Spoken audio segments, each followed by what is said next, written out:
Audible is the leading provider of spoken word entertainment and audiobooks, ranging from bestsellers to celebrity memoirs, news, business, and self-development. Every month, members get 1 credit to pick any title, plus 2 Audible originals from a monthly selection, and access to daily news digests from the New York Times, the Wall Street Journal, and the Washington Post, as well as guided meditation programs. Between a full-time job in IT and a full-time job in podcasting, it gets harder and harder to sit down and read the books I'm interested in. This is where Audible comes in. I can listen on my daily commute, relaxing, or while out running errands and still get in the books I've been wanting to get into. You can download titles and listen offline anytime, anywhere. The app is free and can be installed on all smartphones and tablets. Now you can try Audible risk-free with a special 30-day free trial by visiting audibletrial.com/nerdery and murdery. That's audibletrial.com/nerdery and murdery. Don't let your busy life get in the way of that great book you've been wanting to read. Go get your free trial of Audible today. This podcast is sponsored by BetterHelp. This is Geoffrey, and we've talked about many times before that I experience problems and struggles with my mental health, and really without a healthy mind, being truly happy and at peace is hard. The good news is therapy does work. It's helped for me, but what is therapy exactly? It's whatever you want it to be. Maybe you're not feeling motivated right now and would like some tools to help. Or maybe you're feeling insecure in relationships at work, or you're not dealing well with stress. Whatever you need, it's really time to stop being ashamed of normal human struggles, and it's time to start feeling better because you deserve to be happy. And now you don't have to worry about finding an in-person therapist near you to help. BetterHelp is a customized online therapy that offers video, phone, and even live chat sessions with your therapist, so you don't have to see anyone on camera if you don't want to. It's much more affordable than in-person therapy, and you can start communicating with your therapist in under 48 hours. So join the millions of people who are seeing what online therapy is really about. It's always a good time to invest in yourself because you are your greatest asset. And there's a special offer to Nerdery and Murdery listeners. You can get 10% off your first month of professional therapy at betterhelp.com/nerdery and murdery. That's betterhelp.com/nerdery and murdery. Thanks again to BetterHelp for sponsoring this podcast. Thunder, thunder, thunder, Thundercats! Thundercats! Ho! Whatever.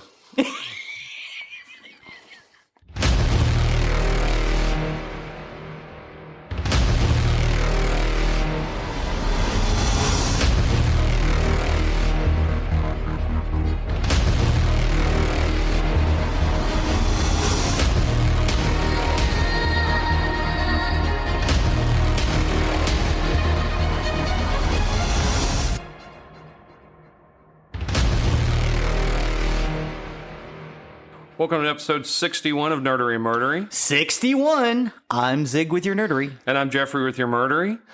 Glad to be back for another week's episode. We're sitting in the middle of a nice heat wave. Yeah, it's the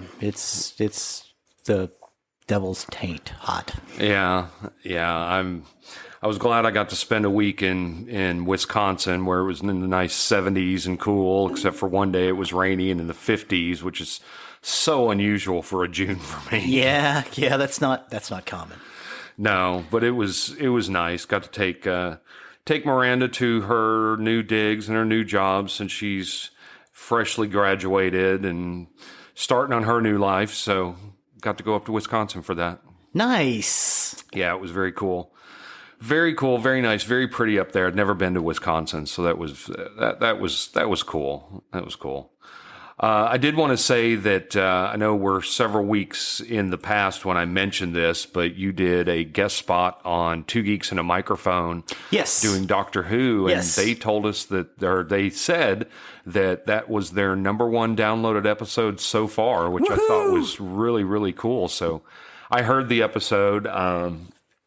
I watched it live as long as I could, and then have heard the whole episode. Good job. Well, thank you, sir. It was a lot of fun with the Two Geeks and a Microphone and the Three Geeky Dads. Three Geeky Dads, yeah. So this is like a 3 podcast combo.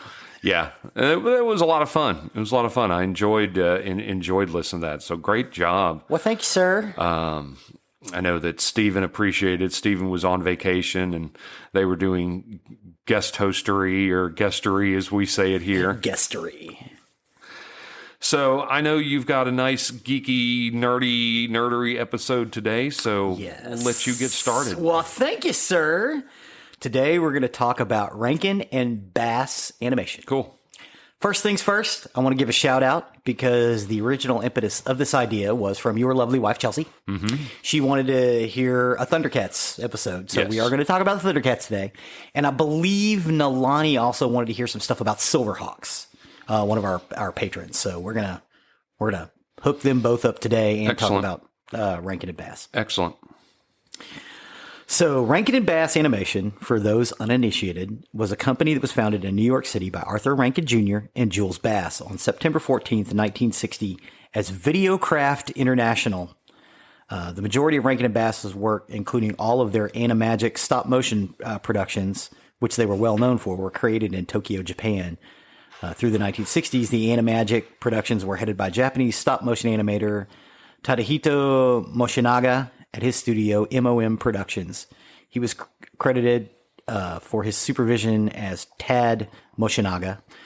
Rankin and Bass traditional animation output was done by several animation studios such as Toei Animation, Aiken, formerly known as TCJ, short for the Television Corporation of Japan, Mushi Productions, and especially Topcraft, which was formed in 1971 by Toei animator Toru Hara, who was credited as an animation supervisor in some of Rankin and Bass's specials. While several of Topcraft staff included Hara and industry legends such as Hayao Miyazaki, who went on to form oh my God. He went on Again? Yes. He went on to form Studio Ghibli. Okay. I actually have it in my notes, but I thought I would know that off the top of my head. In the wake of Topcraft's death. Others formed another studio, Pacific Animation Corporation, which continued working on Rankin and Bass titles until the latter company shut down. In addition to the name, talent, and providing the narration for the specials, Rankin and Bass had its own company of voice actors. For the studio's early work, the group was based in Toronto, Ontario, where recording was supervised by veteran CBC announcer Bernard Cowan. The Canadian group included actors such as Paul Soles, Larry D. Mann, and Paul Kligman. Murray Laws served as the musical director for almost all of the animation films and television programs. Romeo Mueller was another consistent contributor, serving as screenwriter for many of Rankin Bass's best-known productions, including Rudolph the Red-Nosed Reindeer, The Little Drummer Boy, and Frosty the Snowman. Probably three of my favorite of the specials. Mm-hmm. One of the mainstays of the business was holiday-themed animation specials for airing on American television. In 1964, the company produced a special for NBC and sponsors General Electric, later owner of NBC. It was a stop-motion animation adaptation of Robert L. May's 1939 story, Rudolph the Red-Nosed Reindeer, and the 1949 song it inspired, Rudolph the Red-Nosed Reindeer, written by May's brother-in-law, Johnny Marks. Almost 2 decades earlier, in 1948, it had been made into a cartoon by the Max Fleischer Company, brother and former partner of Dave Fleischer, as a traditional cell animation short for the Jam Handy Film Corporation. Now, Rankin and Bass did a holiday special every year for something like 25 years. So in 1964, you had Rudolph the Red-Nosed Reindeer. It was followed by The Cricket on the Hearth, The Mouse and the Mayflower, The Little Drummer Boy, Frosty the Snowman, Santa Claus is Coming to Town, Here Comes Peter Cottontail. They did one for Easter that year.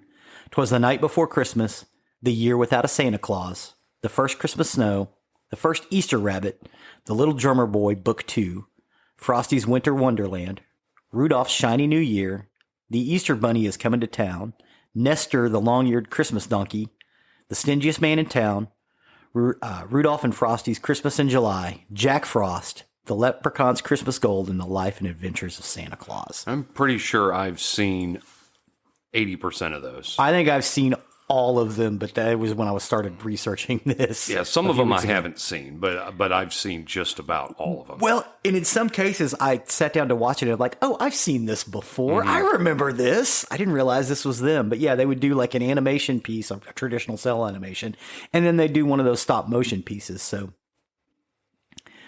they also did a theatrical feature film called Mad Monster Party. It saw theatrical release in the spring of 1967, featuring one of the last performances of the British actor Boris Karloff. The film featured affectionate send-ups of classic movie monsters in their locales, adding a beetle-wigged skeleton as a send-up to the era's pop bands, and writing staff borrowed from Mad Magazine, including the cartoonist Jack Davis, who designed the characters of this film. It is also the last animagic project that Tadahito Moshinaga, or Ted Moshinaga, supervised. In 72 and 73, Rankin and Bass produced 4 TV movies for the ABC ABC Saturday Superstar movie series: the Mad Monsters film, Willie Mays and the Say Hey Kids, The Red Baron, and The Girl in Wonderland. And then in 1977, Rankin and Bass produced an animated version of J.R.R. Tolkien's The Hobbit. It was followed in 1980 by an animated version of The Return of the King. The animated rights to the first 2 volumes were held by Saul Zaentz, producer of Ralph Bakshi's animated adaptation of The Lord of the Rings. Other books adapted including The Last Unicorn by Peter S. Beagle, a rare theatrical release that was co-produced by ITC Entertainment in London, Peter Dickinson's The Flight of the Dragons, and Kenneth Graham's The Wind in the Willows, which was animated by the Second Overseas Animation Unit of Hanna-Barbera.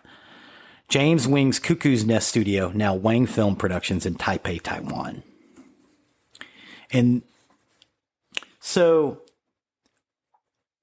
for Generation X specifically, a lot of people think of Rankin and Bass as they did the holiday specials. Mm-hmm. Right. We don't think of them as doing other stuff other than that. They actually did. Right. And, one of the cool things that you had mentioned in the 5th grade for me, I had an English teacher that I really didn't like really well. Mm-hmm. I thought she was kind of mean, but she did have us. We had a reading day every week, and she read to us The Hobbit. And when we were done, we watched The Hobbit. Oh, nice! So I thought that was really cool because I thoroughly enjoyed that. And The Last Unicorn that you mentioned, I guarantee I've seen that 100 times. Oh yeah, I love The Last Unicorn. Yeah, K3 a few years ago was like, I want to watch The Last Unicorn, and I'm like, are you sure? And they were like, oh, why are you asking me that? I'm like, because it's sad. Oh, right. It can't be that bad. Yeah, it is. Oh my God, bawling. Yeah, it's like, why did you show me that? Because you asked me to. Right. It's a wonderful story, but yes, it is. It is quite sad. And I can remember hanging out at Don's apartment watching The Flight of the Dragons ad nauseum. It was just like, would you be all sitting around and be like, hey, let's put on Flight of the Dragons? Because Colonel Potter was the voice of one of the wizards in Flight of the Dragons. Yeah, Harry Morgan, thank you. And The Wind in the Willows was good too. I don't think it was as good as Flight of the Dragons or Last Unicorn or The Hobbit. I've also seen his Return of the King several times. I like it. It bothered me, and this is purely for aesthetic reasons. It bothered me that you couldn't see it all the way through with either Ralph Bakshi or Rankin and Bass. I wish they'd have both been able to complete those stories. We could have 2 versions of them. Because I love Ralph Bakshi's first 2 books of The Lord of the Rings. I would have liked to see what he could do with The Return of the King. And I loved the Return of the King and The Hobbit from Rankin and Bass. I wish I could have seen what they would have done with the first 2 stories. I would have liked to see what Rankin and Bass could have done with the Battle of Helm's Deep. Mm-hmm. And I would have liked to have seen what Ralph Bakshi could have done with, throwing the ring into the Mount Doom, the Crack of Doom. But again, purely for aesthetic reasons, I'm not saying either one was bad because I can't say which one I like better. They both have their own charm. But yeah, I would like to see, completions of both. And that's never going to happen. Rankin and Bass is defunct now. Right. They did come back and do, or not Rankin and Bass, but Toei Animation came back and did one of the old stop motion pictures. It was the Heat Miser and the Snow Miser battling over. Yeah. Battling over what, what they were going to do for the year. One of those. And I actually bought that on Amazon. We watch it every year around Christmas time because we just love it. And they got it really good. It's really close. Some of the music is not quite right, because they used modern production techniques, but like the stop motion animation is perfect. It's clean too, which is odd, because a lot of the stuff that we're watching is 30, 40, almost 50 years old in some cases. But yeah, really, really lovely.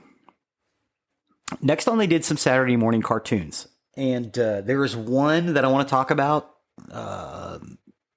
specifically before we get into the stuff that we know of. In Canada, they did a thing called the Tales of Wizard of Oz. It started in 1961. It was very, very early color television for Canada, even though the colors were kind of washed out. They aired 110 episodes. Wow. Yeah. This show went on for years. It's still on in Canada. You rarely ever get to see it here unless you live up by the border, because of the deal they made with the CBC. They also did the King Kong show in 1966, for which they did 26 episodes. The Smokey Bear show in 1969, which there are 17 episodes. The Tomfoolery show, which was in 1970. I don't remember this at all, and I don't have a lot of information on it. The Reluctant Dragon and the Mr. Toad show in 1970. I remember that. The Jackson 5 in 1971 with the Jacksons. The Osmonds in 1972. Kid Power in 1972, which I remember. I remember Kid Power. I loved Kid Power. And Festival of Family Classics in 72 and 73. They were short movies of classic literature. I remember seeing those they'd air them on like a Sunday on like Channel 11 for the afternoon movie in the summers. Then they went on in 1985 and did Thundercats. Thundercats is an American animation television series that was produced by Rankin and Bass Animation Entertainment and Leisure Concepts, which it debuted in 1985 based on the characters created by Ted Tobin Wolfe. The series, for which Leonard Starr was the head writer, followed the adventures of a group of cat-like humanoid aliens. The animation for the episodes was provided by the Japanese studio Pacific Animation Corporation, with Miyazaki Azuka as production manager. Their studio was acquired in 1989 to form Walt Disney's Animation Japan. Season 1 of the show aired in 1985, consisting of 65 episodes, followed by a TV movie entitled Thundercats Ho! In 1986. Season 2, 3, and 4 each contained 20 episodes, starting with a 5-part story. The series was originally distributed by Rankin and Bass, then parent company Telepictures Corporation, which was a large merger with Lorimar Productions. And in 1989, Lorimar Telepictures was purchased by and folded into Warner Brothers, whose television syndicated arm was eventually assumed distribution of the show. Warner Brothers had the rights of the series and all Lorimar Telepictures programming. From that point on, Leisure Concepts, which helped co-develop the show, acted as a licensing agent for the series. So, Thundercats. Great show. I was not a fan. Oh, I was a huge fan of Thundercats. I was not a fan. Not a fan of the Thundercats. It was at this point where I was really into Japanese television and also or Japanese cartoons. And even though these were basically Japanese cartoons, right. But about this time, I guess I was, in 1985, I would have been like 11, 12, 13, somewhere around there. I didn't like the idea of putting on a show just to sell toys. And I realized that's kind of an advanced idea for a kid at that age, but it bothered me. So I really wasn't into it, I think, for that reason. I have since gone back and watched that and the Masters of the Universe and Transformers and the next show we're going to talk about, which is Silverhawks. There's a lot there. There really is a lot of really good stuff there, and I just missed it. No, and I think that's exactly why they brought it back. Yeah. The Thundercats, because it's some good stories. Yeah. Well, they brought it back a few years ago, which was really good, about 10 years ago. And then in the last couple of years, they brought it back again. Yeah, and I've heard that one, though, is not as good. It's pretty interesting. It's like the new He-Man. It's interesting. I don't think it's lacking. The animation is definitely better. But it seems to run at a lot slower pace. I think they're trying to do a story arc as opposed to every episode gets tied up at the end with a nice little bow. Except for the 3 and 4 parts series, which I am okay with. But yeah, it's not bad. It's not as good as Robotech, which I love, even though there are a lot of purists who say Robotech is a bastardization of another, 3 other Japanese productions, which had nothing to do with each other than they had airplanes that turn into robots. But the storyline of Robotech to me was fascinating. And that's funny because I was not as big of a Robotech fan at all. That's, I'm not sure why, because that really kind of came into the same genre as the things I was watching. Oh yeah. Transformers and He-Man and I was watching all that stuff, but Robotech was just not in my wheelhouse for some reason. And honestly, I'm exactly the opposite. But now I can sit down and appreciate these things. Sure. Oh, sure. And the Tales of Oz, if you haven't had a chance to see any of that. I've seen some of that. Yeah, just go onto YouTube maybe and check it out, kids, because it's really interesting. Especially as early as they were doing it, because that was 1961. That, we didn't really kick off the television animation here until 64, 65, with the Beatles cartoon. But yeah, it's really great. And the Thundercats, the idea of they're a group of people who are separated from their home, kicked out, basically, and their world has been taken over. So they go to another world to try to live, and now they're trying to extend. They're trying to be. The bad guy, Mumra, is trying to exterminate them there. Right. And they're a ragtag group of just a few people. I liked Mumra as a villain, too. Yeah, Mumra is a great villain. Yes. A little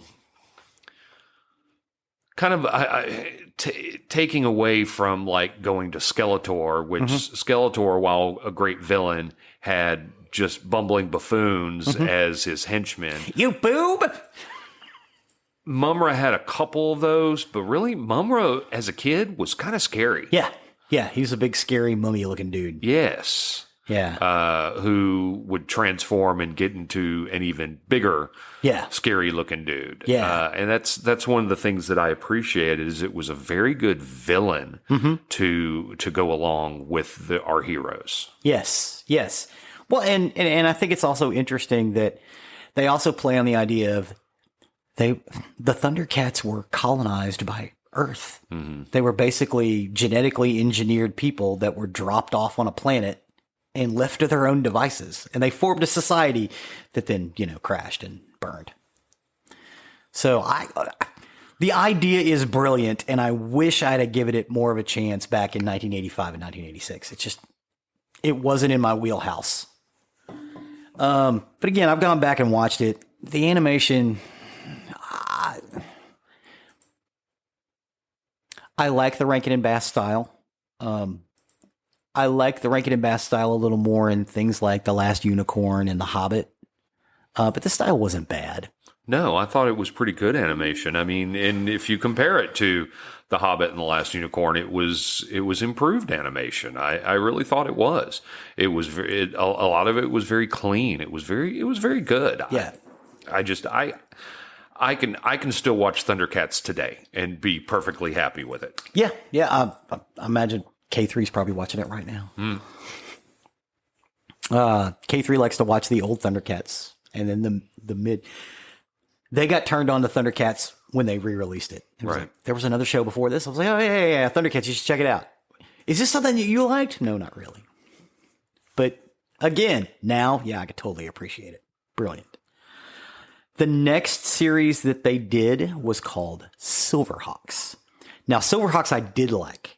I was kind of into Silverhawks. Yeah, that's funny because I wasn't a big fan of Silverhawks. I did like Silverhawks. Silverhawks is basically a carbon copy of Thundercats. Sure. Oh, yeah. Yeah, except they were metal bird people. Right. It's an American animation television series developed by Rankin and Bass, distributed by Lorimar Telepictures in 1986. Sorry. The animation was provided by Japanese studio Pacific Animation Corporation. In total, there were 65 episodes were made, and it was created as a space-based equivalent to the previous series, Thundercats. And as was the case with the Thundercats, there was also a Silverhawks comic book series published by Marvel Comics under the imprint Star Comics. A bionic policeman called Commander Stargazer recruits the Silverhawks, heroes who are partly metal, partly real, to fight the evil Monstar, an escaped alien mob boss who transforms into an enormous armor-plated creature with the help of Limbo's Moonstar. Joining the Monstar in his villainy is an intergalactic mob: the snake-like Yes Man, the blade-armed Buzzsaw, the bull-headed Mumbo Jumbo, a weather controller called Windhammer, a shapeshifter known as Molecular.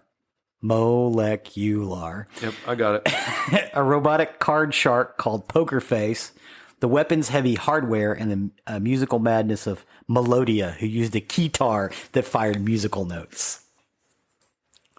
Quicksilver, formerly Jonathan Quick, leads the Silverhawks with his metal bird companion Tallyhawk at his side. Twins Emily and Will Hart become Steelheart and Steelwind. The Silverhawks, Technical and Strongman, respectively. Country-singing Bluegrass piloted the team ship. The Mirage, pronounced Mirage, on the series, was given the spelling on the Kenner toy. Rounding out the group of the youngsters from the planet of the mimes, called the Copper Kid, and usually called Kid for short, a mathematical genius who spoke in whistles and computerized tones. Their bionic bodies are covered in a full-body, close-fitting metal armor that only exposed the face and an arm. The armor is equipped with a retractable protective mask, retractable underarm wings except for Bluegrass, thrusters on their heels, and laser weapons on their shoulders. So, yeah, basically Silverhawks is Thundercats in space. Sure. With bird people. Yeah. Metal bird people. And I just didn't like it as You much. didn't care for it? No. I think I just like the space backgrounds more than anything else. Even though Thunderhawks went into space quite a bit. Mm-hmm. Oh, yeah. The next thing that Rankin and Bass did was called the comic strip. It was an American animated series that featured 4 rotating cartoon segments: the Mini Monsters, Street Frogs, Karate Cat, and Tiger Sharks. And I want to say all 4 of these got toy lines. I don't know these at all. The 90-minute series first ran syndication during the 1987 season. Yeah, they ran on syndication like on 21 between 1987 and about 1991. The 4 segments offered were the Mini Monsters. Their normal human twin siblings, Sherman, voiced by Seth Green, and Melissa, find themselves in for a surprise when they are sent to summer camp for 1 year. Camp Minimon turns out to be run by an organ-playing shadowy camp director, voiced by Pierre Newman, and attended by monster kids who are offspring of usually famous monsters. A witch and Merlin. They are Count Dracula's son, Draki, Frankenstein's son, Frankie, the Wolfman's son, Wolfie, the creature from the Black Lagoon's son, Lagoon, the Mummy's son, Mummo, the Invisible Man's son, Blanco, Klutz, and also Klutz, who may or may not be Godzilla's son. Jinx the Witch, voiced by Maggie Wheeler, and Merlin's son, Melvin, accompanied by Caulfield the Talking Crow, voiced by Earl Hammond. In addition, the camp director is assisted by the grandson of Dr. Jekyll and Mr. Hyde, who works as the camp's physician. It's ridiculous, right? A little bit. Yeah. Street Frogs depicted the typical teen-aged hijinks of a gang of street-smart frogs named Big Max, Spider, Moose the Loose, Honey Love, Loretta, and Dr. Slick. They were all on good terms with a turtle named Snappy Sam, who runs the diner that Loretta works at. Each episode contains a musical number. Apart from Rankin and Bass regular Bob McFadden, the segment featured an African-American cast. Ron Taylor also provided the theme song vocals for the segment. So basically, it was their version of Teenage Mutant Ninja Turtles. Gotcha. Yeah. Street Frogs is actually pretty funny, if you haven't seen it. There was Karate Cat. It's in a world inhabited by anthropomorphic cats. A private investigator cat, voiced by Bob McFadden again, uses his karate to fight crime in his town, which is usually in the form of gang leader Big Papa and his two lackeys named Boom Boom Burmese and Sumo Sai. When working at the McClaw's Detective Agency, I missed that when I was first writing this down, run by his boss, Catty Big Mama McClaw, Karate Cat is assisted by his friend and co-worker, inventor Dr. Catmandu, voiced by Larry Kenny, Chow Baby and her sister Meow Baby, and his overweight sparring partner Catgut, and the aptly named Catatonic. The other section is called Tiger Sharks, and it's a group of powered-up human sea animal hybrids consisting of Mako, Walro, Dolph, Octavia, Lorca, Bronc, Angel, and Gup become involved in underwater adventures that has them facing off against villains like T-Ray and Captain Bizarrely. Each episode consisted of 2 parts. Typically 2 segments, each running about 10 minutes, were shown on each broadcast. I think I remember Tiger Sharks. Tiger Sharks. Tiger Sharks toys were kind of big. Okay, yeah. That rings a bell. Yeah, and they were cool looking too. Karate Cat had some stuff, some toys, but they weren't real big. Street Frogs had some toys that weren't real big. The Mini Monsters were a little bit bigger than Street Frogs or Karate Cat, but not nearly as big as Tiger Sharks. Rankin and Bass then went on to do one more holiday special called The Life and Adventures of Santa Claus, which we talked about.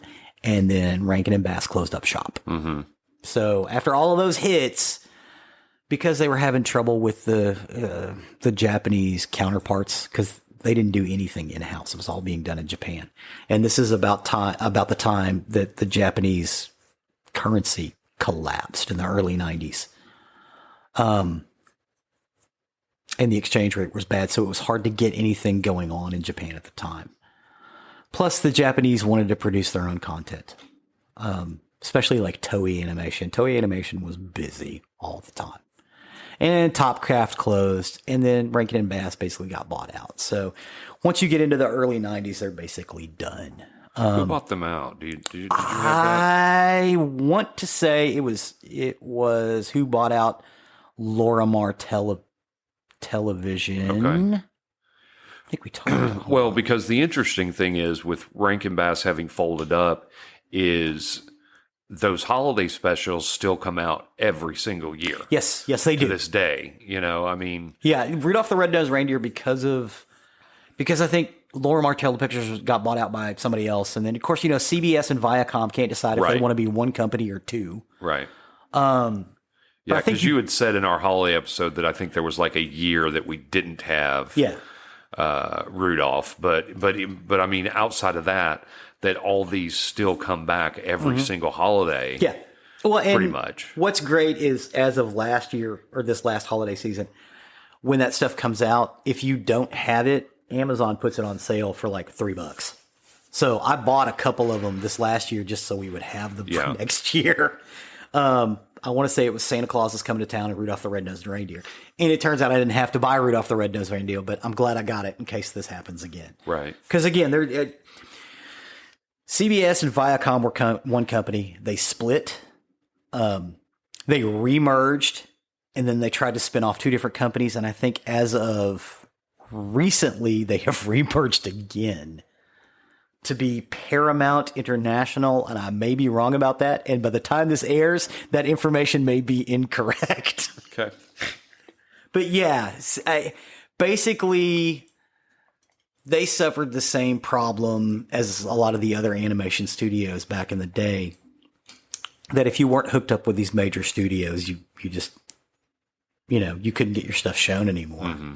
A la Filmation and Max Fleischer and some of that other stuff. But, now with streaming, you get a lot of that stuff back. So I think we're going to see a burgeoning of some of that older stuff coming back to the forefront, like people remaking things like this. Plus, we also got a dearth of animation out of South Korea in the 90s, which we didn't have before. Not just in Japan, but South Korea as well, and China. Taiwan is a big production company right now for animation and things like that as well. I'd love to see somebody redo The Last Unicorn. Oh, yeah. I think that would be really cool. Oh, yeah. Because it's beautiful. But at the same time, I mean, I don't know, because part of it almost be hard to redo because it wasn't just the animation, it wasn't just the story, but it was also the music. The music. The voice acting was really good, too. Outstanding. The voice acting and the music. So it'd be kind of hard to redo it, to reboot it. Oh, yeah. Well, that's about it for Rankin and Bass. Cool. Thanks for taking that trip with us. I like that trip down memory lane. A lot of memories from when I was a kid. So yeah, I absolutely love that. And the Thundercats to me are just always going to be great. Yes, I will always. I will agree now. I couldn't have made that agreement, 25 years ago. But yeah, I don't know. Yeah, Thundercats is great. So get out there and watch some of that stuff. Yeah. Especially go back and watch the Thundercats, The Hobbit, the Last Unicorn. I think those are some that anybody would love to. Oh yeah, The Last Unicorn is wonderful, but sad. Oh yeah. Be prepared. But be prepared that it is very sad. Get a box of tissues. It doesn't. It kind of has a happy ending. Kind of, yes, but not really. Yes, people's torment is over. Yeah, that's a really good way to put that. People's torment is over. Yeah. So great stuff. Well, I guess with that, we'll turn over to the murdery side of the house. Murder. For today, I got my information off All That's Interesting, Harvey Glattman, Psychological Review, New York Daily News, Wikipedia, the famous people. History and True Crime Case Histories, volumes 1 through 3. Nice. One of my birthday gifts for this year. That's right. So with this, we're going to be talking about the Glamour Girl Slayer. Glamour Girl Slayer.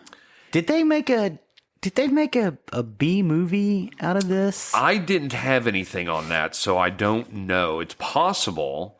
Because this was pretty big. Mm-hmm. In the late 1950s, there was a serial killer preying on young aspiring starlets of Hollywood, taking twisted glamour shots of his victims before sexually assaulting and murdering them. These horrifying killings were the work of Harvey Glattman, who was dubbed the Glamour Girl Slayer. From an early age, long before he earned his nickname, Harvey Glattman expressed certain sadomasochistic sexual tendencies. He grew up in Denver, Colorado in the 30s and the 40s, and his parents quickly became aware of their child's unusual inclinations. His parents had realized there was something wrong with Harvey ever since he was a kid. He was a very thin, antisocial child who was not interested in activities that other children his age loved. He would laugh or cry for no apparent reason and had no interest in toys. As a child, Harvey had terrible mood swings and revealed a violent streak. His father was a strict man, and instead of finding a better solution to his son's odd behavior, he resorted to severe punishments, which further disturbed young Harvey's psyche. At age 3, Harvey was discovered tying a string around his penis and placing the loose end in a drawer and then leaning back against the string. By age 4, his favorite pastime was tying a rope around his neck, looping the free end over a pipe or a rafter, and yanking the rope with one hand while masturbating with the other. At 4? At 4. You all right there, buddy? It doesn't get better from here.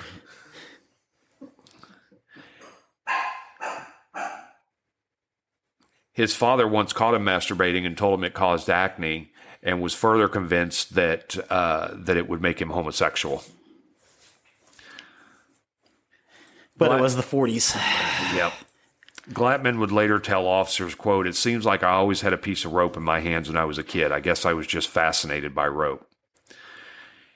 He entered junior high at 12 years old, and he was made fun of because of his acne, buck teeth, and overdeveloped ears. He was bullied for this, and he had an extreme fear of girls.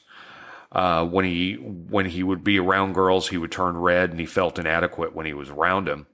And so he began breaking and entering into the private residences of women, and he would always take something, just anything at all, from the residents, and that he did that to prove that he had power over women. So he was trying to take power back.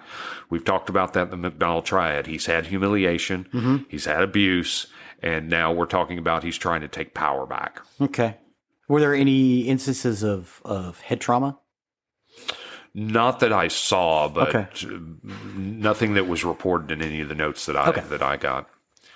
Sometimes he would follow a woman home, force her into her bedroom, and then gag her with a cloth while tying her arms with a rope. He also unbuttoned their shirts and skirts and fondled them, and he became more comfortable touching women, and he thrived on their fear. His self-bondage games increased, and he was sent to a psychiatrist who gave him meds to control his impulses and told his mother that Harvey would just simply grow out of it. Huh. Yeah. At age 17, he was breaking into apartments, and he stole a .38 caliber revolver.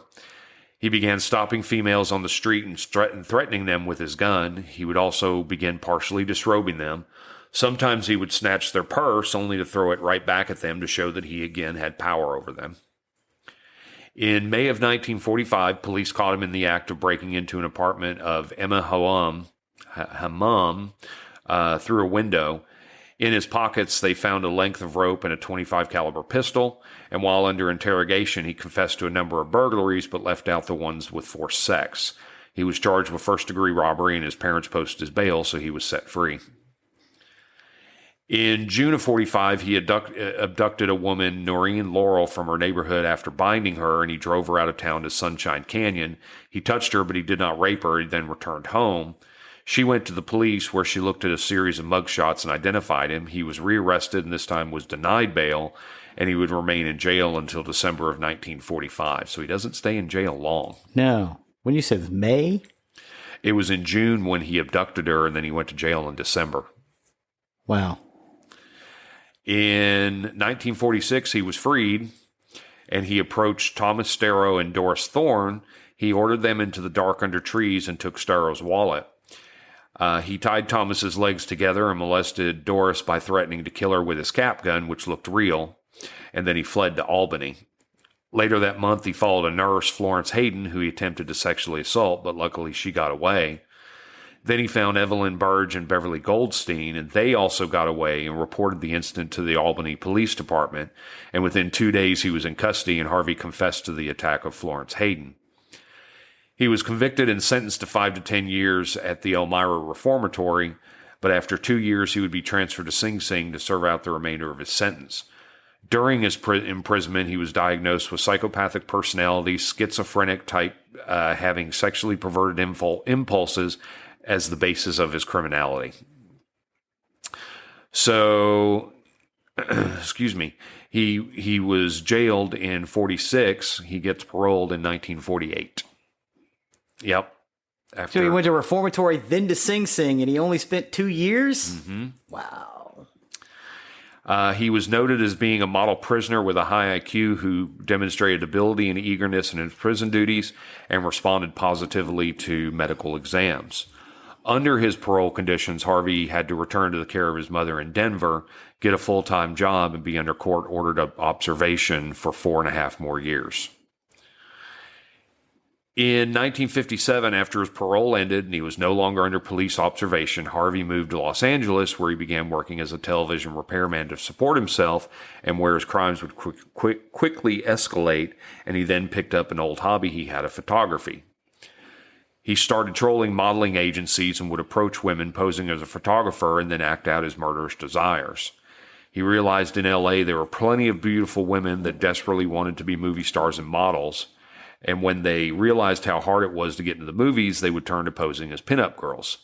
Harvey would simply put an ad in the newspaper looking for models, and they would call him begging for work. His first victim was the 19-year-old Judy Ann Dull. I don't mean to stop you Sure. there, but so just because I'm trying to follow. So while he's under supervision, nothing happens. Correct. So everything's groovy. He's taking medication. He's under, what medication they had in the late 40s, early 50s. Mm-hmm. When his parole is up, he goes out to LA and he starts up again. Yeah. Well, yes. Okay. That's what I thought I was hearing. I just want to make sure. Please continue. Yep. Nope. You got that right.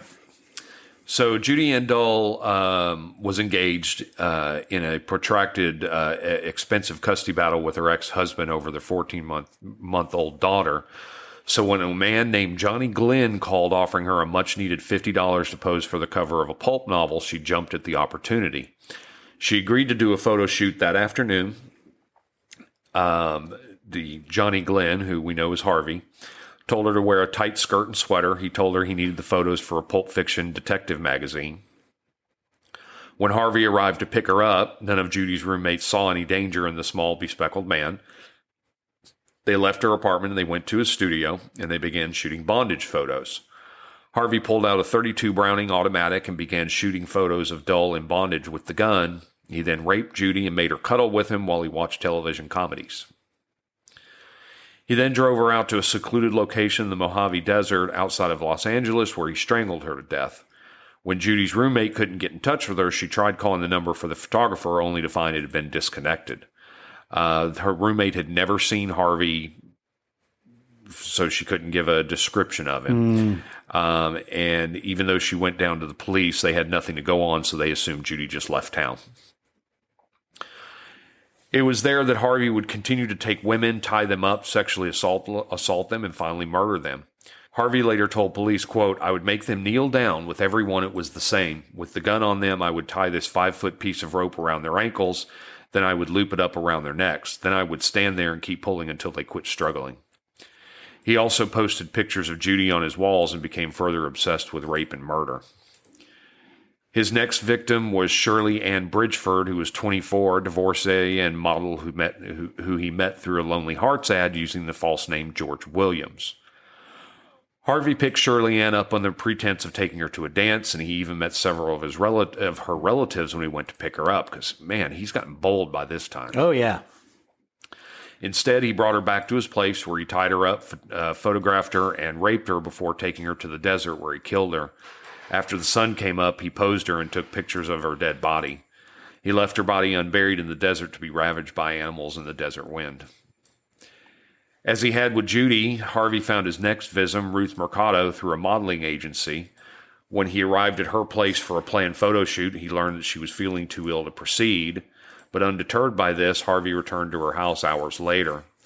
This time, Harvey let himself in and raped her repeatedly at gunpoint throughout the night. He took photos of her throughout the entire ordeal. And in the morning, Harvey forced her to walk out to his car and then drove her to the desert where he'd killed her in his usual manner. He said, quote, "She was one I really liked, so I told her we were going to a deserted spot where we wouldn't be bothered while I took more pictures. We drove out to the Escondido district and spent most of the day out on the desert. I took a lot more pictures and tried to figure out how to keep from killing her, but I couldn't come up with any answer." Good Lord. Harvey attempted to continue with this modus operandi, but was foiled when he chose the wrong victim, 28-year-old Lorraine Vigil. Lorraine had just registered with a modeling agency when she was contacted by Harvey for a photo shoot. She got in the car with him and was not worried till he started driving in the opposite direction of Hollywood. He had informed her that they were changing the location of the photo shoot. She said that she did not become alarmed until they entered the Santa Ana freeway and he began driving at tremendous speeds, and he wouldn't answer her questions or even look at her. Then Harvey claimed he had a flat tire and pulled over to the side of the road. Once the car was parked, Harvey pulled his gun on Lorraine and tried to tie her up. Lorraine, however, was able to grab the gun by the muzzle and was able to wrestle it from Harvey. He then tried to convince her that if she let go, he would not kill her, but Lorraine knew better. As they fought over the gun, Harvey accidentally fired a bullet that passed through Lorraine's skirt, grazing her thigh. At that point, Lorraine bit Harvey's hand and was able to get a hold of a gun. She pointed it at Harvey and held him there until police, likely alerted by a passing motorist, arrived on the scene. Oh, yeah. Hey, you guys got to do something. This chick's got this dude at gunpoint. Right. Police did arrest him for the assault, at which point he willingly admitted to his previous 3 murders. Just, here it is. Here it is. This is what I did. He eventually led police to a toolbox which contained hundreds of pictures of women he had molested, as well as the 3 murder victims. The photos revealed his methodology of his murders. He had a sequence that he liked to photograph the girls. He would first photograph them looking very innocent, with a thrilled look on their face, enjoying the photo shoot. The second series would be a look of horror, knowing that they would be soon sexually abused and most likely killed. And the final photos were after he had strangled the life out of the girls. He then spoke openly about his crimes to law enforcement. He explained that after the rapes, he knew the women would report him to police and could identify him. And he said, "I didn't really like to kill. It was just that I got past the point of no return." He said, "The reason I killed those girls was because they asked me to. They did, all of them. They said they'd rather be dead than be with me." After hours of describing the murders and the attack on vigil in detail, he led police to the skeletal remains of his victims. Harvey's also the suspect in the slaying of Boulder Jane Doe, a victim whose corpse was discovered by hikers near Boulder, Colorado in 1954. Her identity remained a mystery for 55 years. So it's possible that before police stopped watching him, he did one more. Okay. It's possible. Possible. But he didn't admit to it. No, he remains a suspect in that slaying. Okay. In October 2009, the sheriff's office was notified by Dr. Terry Melton of mitotyping technologies in State College, Pennsylvania, that her lab had made a match between the Jane Doe DNA profile and that of a woman who thought the unidentified murder victim might be her long-lost sister. The positive identification of Boulder Jane Doe was an 18-year-old woman from Phoenix, Arizona named Dorothy Gay Howard. So not far from Los Angeles. Not far from Los Angeles, not far from Denver. Right on. When put on trials for his crimes, Harvey pled guilty and repeatedly requested that he be given the death penalty, and even attempted to stop the automatic appeal given to all death penalty cases in California. When the judge handed down the death sentence, Harvey said, quote, "It's better this way. I knew this is the way it would be."